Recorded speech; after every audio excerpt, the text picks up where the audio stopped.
بسم الله الرحمن الرحيم. إن الحمد لله نحمده ونستعينه ونستغفره ونؤمن به ونتوكل عليه ونعوذ بالله من شرور أنفسنا ومن سيئات أعمالنا. من يهده الله فلا مضل له ومن يضلل فلا هادي له، وأشهد أن لا إله إلا الله وأشهد أن محمدا عبده ورسوله صلى الله عليه وسلم وعلى آله وصحبه أجمعين. أما بعد، الحمدلله ثم الحمدلله که باز هم الله سبحانه و تعالی برای ما و شما توفیق نصیب کرد که در درس از درس‌های عقیده توحید بنشینیم و نام‌های از نام‌های الله سبحانه و تعالی را، این نام‌ها را بیاموزیم، به خاطر از اینکه در این عصر و در هر عصر برای یک مسلمان بسیار مهم است که این مسلمان الله را بشناسه. و اگر ما الله سبحانه و تعالی را همون قسمی که به جلال و عظمت شایسته هست بشناسیم، در این صورت باز ما هر حکم الله سبحانه و تعالی را همون قسمی که شایسته هست به ذات الله سبحانه و تعالی و به صفاتش و به افعالش و به عبادتش، و مشکل ما هر امر الله را بالای خود تطبیق میکنیم و احکام الله را بالای خود تطبیق میکنیم. و مشکل اساسی نمی هست که وقتی بسیاری وقتها مثلا بحث های اعتقادی و درس های فقهی خوانده میشه، لکن بسیاری کسا مثلا مدت زیاد نام های الله را و صفات الله را و ای عظمت الله را و ای که مستحق عبادت الله هست بسیاری مسائل نمیفهمند. و وقتی که انسان این مسائل نفهمید برش مشکل پیدا میشه. الله متعال میگه که لو انزلنا هذا القرآن على جبل لرأيته خاشعا متصدعا من خشیت الله. اگر این قرآن ما بالای کوه نازل میکردیم، این کوه که بسیار بزرگ است کوه، لرأيته خاشعا متصدعا من خشیت الله، اینا مثلا در خشوع میبودن، در تصدع و عاجزی به بیچارگی سرگرفتگی از چی میبودن؟ از خشیت الله میبودن. پس چطور یک انسانی که قرآن میخوانه و ای به الله خشوع نمیداشته باشه، بازم از راه الله منحرف میشه و از عقیده توحید و ایمانداری و دینداری منحرف میشه. مشکلش چی است؟ این قرآن عظیم شانه که بالا از اینا نازل شدن اینا درست نمیخوانه، درست با آیات قرآن تفکر و تدبر نمیکنه و اسما و صفات الله را به عظمتش نمیشناسه. پس امی هست که ما و شما باید تمام نامها و صفات الله سبحانه و تعالی را به شکل دقیق بفهمیم. و از این خاطر در قرآن عظیم شان و در احادیث رسول الله صلی الله علیه و سلم بسیار نامها و صفات الله سبحانه و تعالی بیان شده. از جمله نامهای الله سبحانه و تعالی نامهای القادر، القدیر و المقتدر الله سبحانه و تعالی هست. القادر یعنی ذات قدرتمنده که با قدرت خود تقدیر میکنه. پس قادر و قدیر و مقتدر چی معنی؟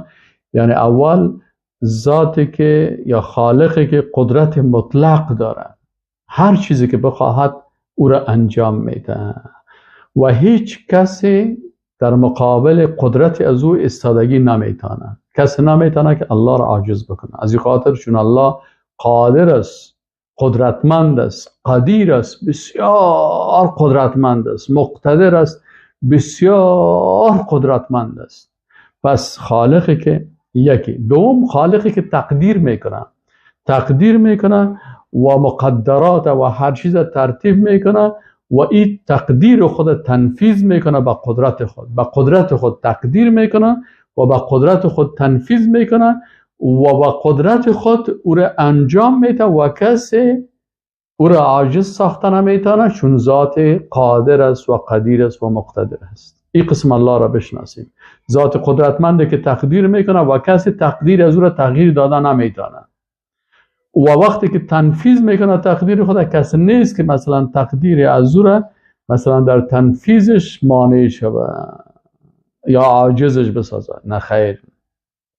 پس خالقی که در تقدیر میکنه قضا و قدر اینا کلش به تصرف از او هست، قدرتمند است و به هر کمیت و کیفیتی که باشه بالای از او قدرت الله سبحانه و تعالی، یعنی مخلوق به هر کمیتی که زیاد باشن و به هر کمیتی که مخلوقات قدرتمند باشن الله بالای از اونا ذات قدرتمند است. به این شکل انسان مؤمن میفهمه که او اللهی که قادر است و قدیر است و مقتدر است قدرت بسیار زیاد داره و ما مخلوقات در مقابل قدرت الله بسیار عاجز و ناتوان هستیم. نامهای القاهر و القهار و الدیان الله سبحانه و تعالی، خالقی که مسلط بر تمام بنده هایش است. قاهر است یعنی مسلط است، قهار است به نهایت مسلط است، یعنی مخلوقات به هر کمیت و کیفیتی که باشند، هر قدر تعدادشان زیاد باشه و هر قدر قوی باشن مثل جبریل و میکائیل و اسرافیل، الله سبحانه و تعالی بالای از اینا مسلط است و الدیان هست. ذات قاهر و قهار الدیان یعنی خالق هست که کمر دشمنای خودم مشکنانه، قاهر است و اونا را هلاک و نابود میکنه. ذاتی که دارای قهر و سلطه و قدرت است و هر کسی که در مقابل ربوبیت از و الوهیت از قرار میگیره، الله سبحانه و تعالی او را در قهر و غضب خود گرفته او را هلاک و نابود میکنه. این هست صفات القادر، القاهر، القهار و صفت الدیان الله هست و ذاتی هست که همه مخلوقات به او اطاعت میکنن و تسلیم از او هستند. مالک دیان هست الله سبحانه و تعالی، هم در دنیا و هم در آخرت، و خالق هست که حساب گیرنده هست، از حساب هر مخلوق میگیره. چرا؟ القاهر، القهار و الدیان است. از نامهای الله سبحانه و تعالی القوی، المتین. القوی ذاتی که بسیار قوی هست و بسیار متانت و قوت داره، خالقی که قوت و قدرتش لامنتها هست، در افعالش مشقت رخ نمیدهد و برش خستگی و ماندگی و ایگبها پریشانی رخ نمیده. چرا؟ ذات قوی هست، ذاتی که در ذاتش و در افعالش و در صفاتش کسی مانع شده نمیتونه. القوی هست و المتین است. ذات القوی و المتین ذاتی هست که اولیایش را نصرت میکنه و در نصرت و کمک اولیایش بسیار قوی و متین هست، و ذاتی که در گرفتن دشمنانش قوی هست. ان بطش ربک لشدید و بسیار متین هست و دشمنای خود با قوت خود هلاک میکنه. این ذات قدرتمند است و ذات قویه که ما تمامی مخلوقات در مقابل از او عاجزی خود و ناتوانی خود و احتیاج خود اعلان میکنیم. او ذات قوی هست و متین است و ما انسانهای ضعیف و ناتوان هستیم. دیگر از نامهای الله سبحانه و تعالی القیوم هست. القیوم خالقی که به ذاتش پایدار هست و دیگران، استادگی دیگران به او تعلق میگیره. ما را الله خودش قیوم هست، پابرجا هست، و ما وقتی که میخواهیم که استاد شویم یا بشینیم یا زندگی بکنیم به او محتاج هستیم. الله القیوم است، اداره کننده هست، تدبیر کننده هست، رعایت میکنه، رزق میده، حفظ میکنه. القیوم، الله لا اله الا هو الحی القیوم لا تأخذه سنة ولا نوم. او ذات زنده حقیقیه که کاملا پایدار هست و بالای هر چیز قدرتمند است و او را با اساس امی زندگی حقیقی و با اساس پایداری حقیقی خواب و مقدمات خواب او را نمیگیره. لا تأخذه سنة ولا نوم. خالق است که تمام مخلوقات خدا کنترل و اداره میکنه. ما کل ما تحت اداره و تحت کنترل و تحت رعایت از او هستیم. برای ما هر چیز داده و زندگی ما را کنترل میکنه و مرگ ما با تصرف از او هست و رزق ما و حفظ ما میکنه. پس او خالق است که القیوم هست.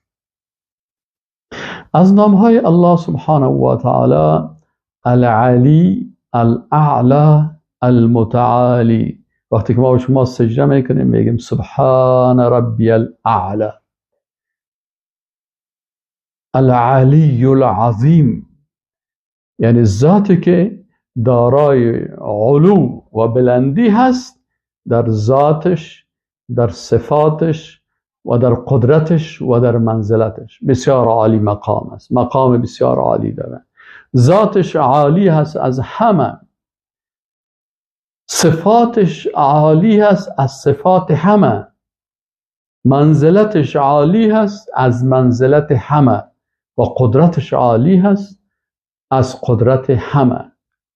پس او ذاتی است که العلی هست، الاعلا هست. سبح اسم ربک الاعلا، تسبح بگو به نام ربت که الاعلا بسیار دارای مقام عالی هست، دارای علو است در ذات و صفات و افعالش. سبحان الله، خالقی که عالی مقام و هیچ کسی از او عالی تر شده نمیتونه، بوده نمیتونه. او ذات عالی و عظیم است، ذات است که رب اعلا هست، با علو و بزرگی هست. دیگه از نامهای الله سبحانه و تعالی نام الغنی الله هست. والله غنی عن العالمین، ان الله غنی حمید.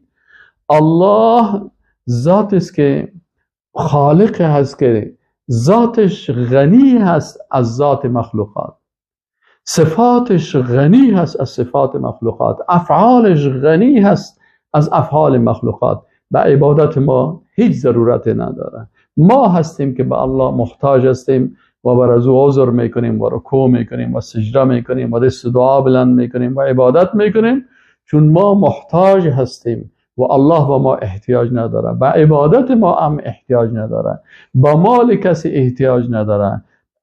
الله متعال ذات غنی هست و همه نبیین و صدیقین و شهدا و صالحین و ملائکه و عالم انس و عالم جن و تمام عالمیان به او محتاج هستند و الله غنی هست و به هیچ کسی محتاج نیست. پس خالقی که از هر چیزی که در نزد شما هست غنی هست، به هیچ چیزی کسی محتاج نیست، نیازمند نیست.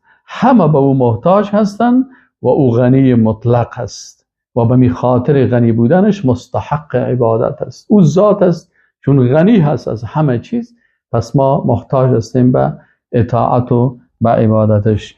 دیگه از نامهای الله سبحانه و تعالی نام المجید الله سبحانه و تعالی هست.